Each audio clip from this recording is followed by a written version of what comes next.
Welcome to another edition of Between Sundays.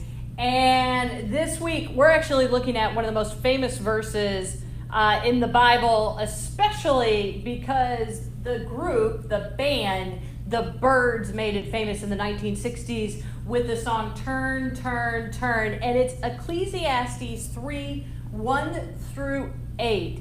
And as we read through it, I want you to kind of hold that song in one sense, and in another, think about this in terms of the seasons of our life, that seasons are always happening, things are always happening, whether we have any control of it or not. Sometimes we have control of things, and sometimes we don't, and yet the season just keeps on rolling. We keep on rolling forward. So, starting in verse 1. There's a season for everything and a time for every matter under the heavens. A time for giving birth and a time for dying. A time for planting and a time for uprooting what was planted.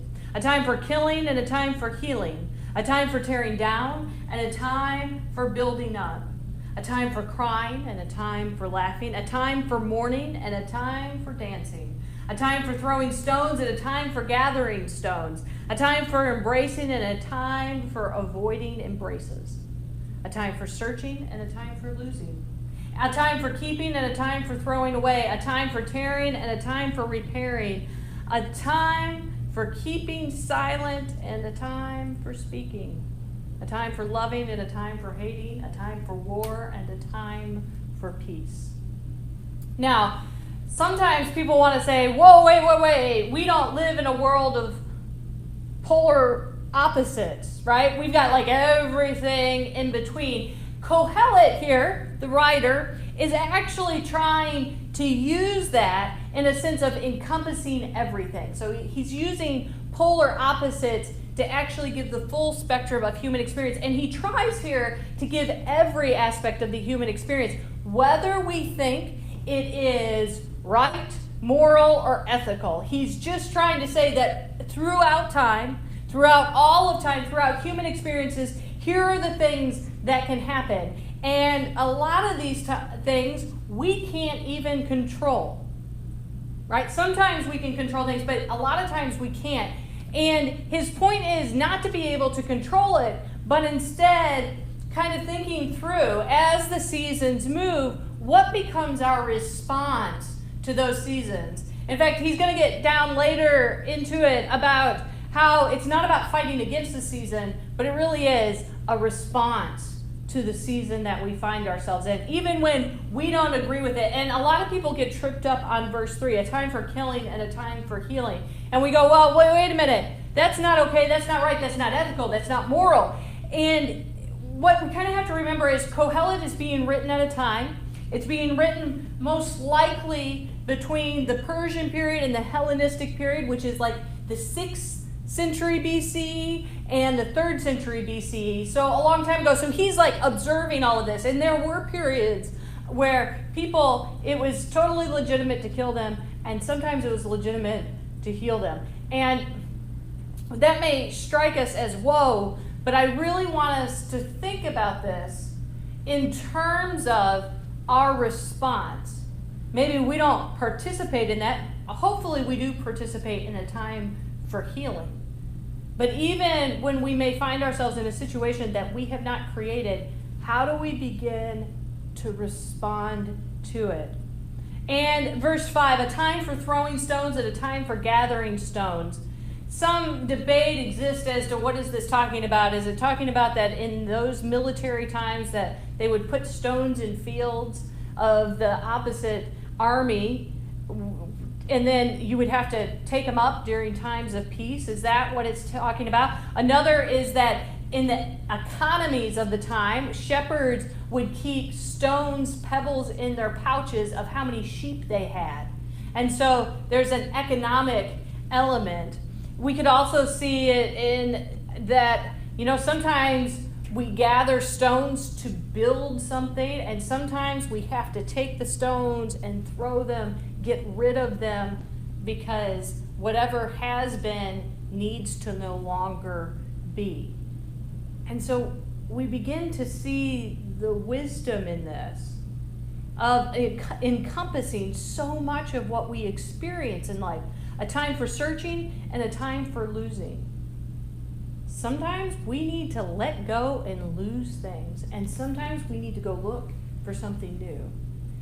And so to really begin to think about how this wisdom of experience, how is it shaping us? How do the seasons of our lives shape us in ways that we would look at and go, okay, something good has come out of the season, even if the season was painful, even if the season, we would say that's not morally or ethically right.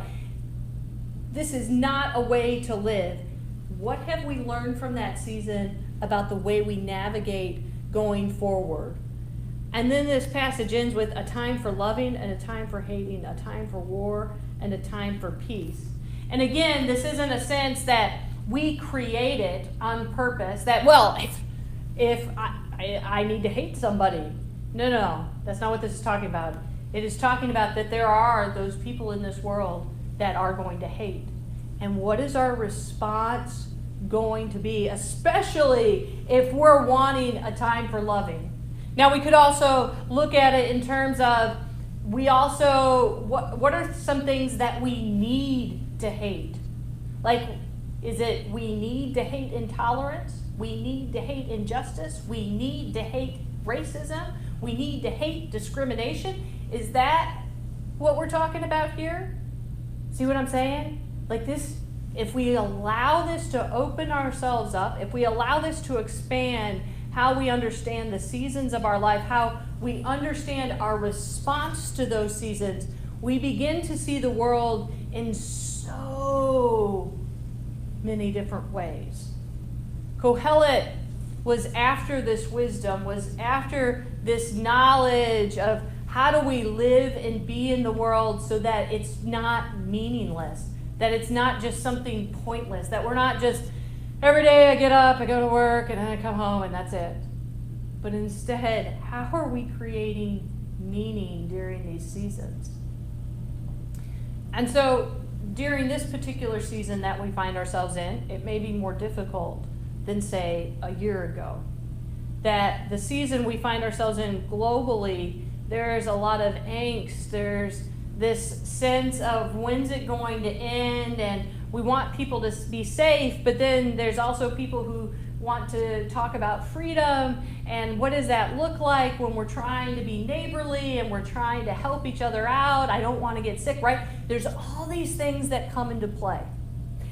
And so this should make us pause for half a minute, because this was written like 2,500 years ago, right? That's a long time. And yet it's trying to bring something into it today, that these seasons of life have always existed and we've always had to navigate it. So what are we going to do?